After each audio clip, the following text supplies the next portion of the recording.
గురుభ్యో నమః శ్రీమాత్రే నమః. అమ్మవారి దివ్యపాద పద్మాలకు నమస్కారం చేసుకుంటూ వీడియోలోకి వెళ్ళిపోతాం. ఈ రోజు చెప్పుకుంటే రాశి తులారాశి. తులారాశి వారికి మరీ ముఖ్యంగా శుక్రగ్రహ ప్రభావం ఎక్కువగా ఉంటుంది.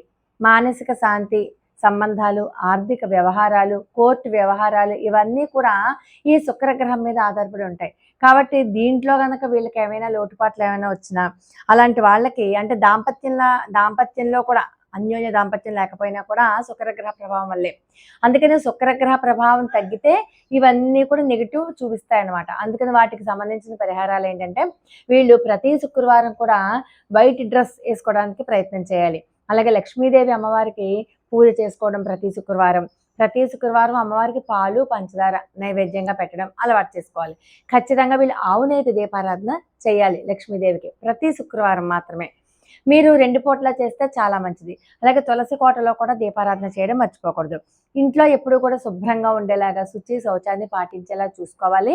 ఇంట్లో ఎప్పుడు కూడా పరిమళ భరితమైనటువంటి వాతావరణం ఉండాలి. ఎప్పుడు సువాసనగా ఉండాలి. అలాంటి చోటే అమ్మవారు స్థిర నివాసం ఏర్పరచుకుని ఉంటారు. అలాగే మీరు ఎట్టి పరిస్థితులలోనూ బ్లాక్ కలర్ వాడకండి. మరీ ముఖ్యంగా నల్లటి చెప్పులు ఎప్పుడూ వాడద్దు. బ్లాక్ కలర్ డ్రెస్ కూడా వేసుకోవద్దు. నల్లటి చెప్పులు కూడా వాడకుండా ఉంటేనే మీకు చాలా మంచిది. మీకు ఆవుకి పచ్చగడ్డి కానీ ఎండుగడ్డి కానీ లేకపోతే ఏదో ఒక ఆహారాన్ని ఆవుకి తినిపించడం వల్ల మీరు మంచి ఫలితాలను పొందుతారు. అంటే శుక్రగ్రహ ప్రభావం వల్ల వచ్చే నెగిటివ్ని పోగొట్టుకుంటారు. మీరు అన్ని రకాలుగా దాంపత్య సుఖము, ధనము, ఆనందము, కుటుంబ శాంతి ఇవన్నీ కూడా కలుగుతాయి అన్నమాట ఈ పరిహారాలు చేసుకోవడం వల్ల.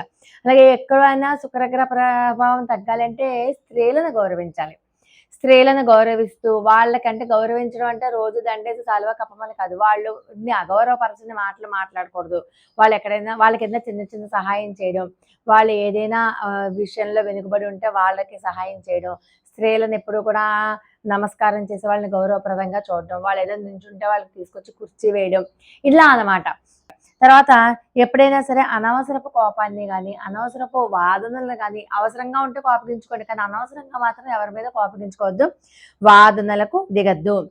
మీకు వీలైతే శుక్రగ్రహ ప్రభావం ఇంకా బాగుండాలి, మీకు జీవితంలో అన్ని రకాల సంతోషాలు ఇవ్వాలి అని అనుకుంటే ప్రతి శుక్రవారం రోజున చిన్న చిన్న ఆడపిల్లలు ఉంటారు కదా, 8 ఏళ్ల లోపు 10 ఏళ్ల లోపు పిల్లలు వాళ్ళకి స్వీట్లు పంచిపెట్టండి. అలా గనక చేసినట్లయితే తులారాశి వారికి అన్ని రకాలుగా కూడా దాంపత్య సుఖము, ఆర్థిక సంబంధాలు, ఇంట్లో కుటుంబ కలహాలు పోవడం, అలాగే మంచి రకాలైనటువంటి అన్ని రకాల సత్సంబంధాలు కలిగి ఉంటారనమాట.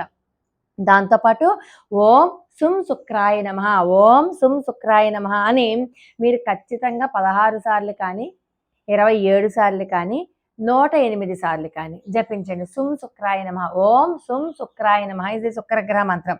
వీళ్ళకి అదృష్టమైనటువంటి రంగు ఏంటంటే తెలుపు రంగు అనమాట. అలాగే అదృష్టమైనటువంటి వారం శుక్రవారం. వీళ్ళకి 6వ తారీఖు, 15వ తారీఖు, 24వ తారీఖు ఈ 3 తారీఖులు బాగా కలిసి వస్తాయి. కాబట్టి తులారాశి వాళ్ళు ఈ రెమెడీస్ కనుక పాటించినట్లయితే మీకు అన్ని రకాలుగా సమస్త సుఖన భవంతు.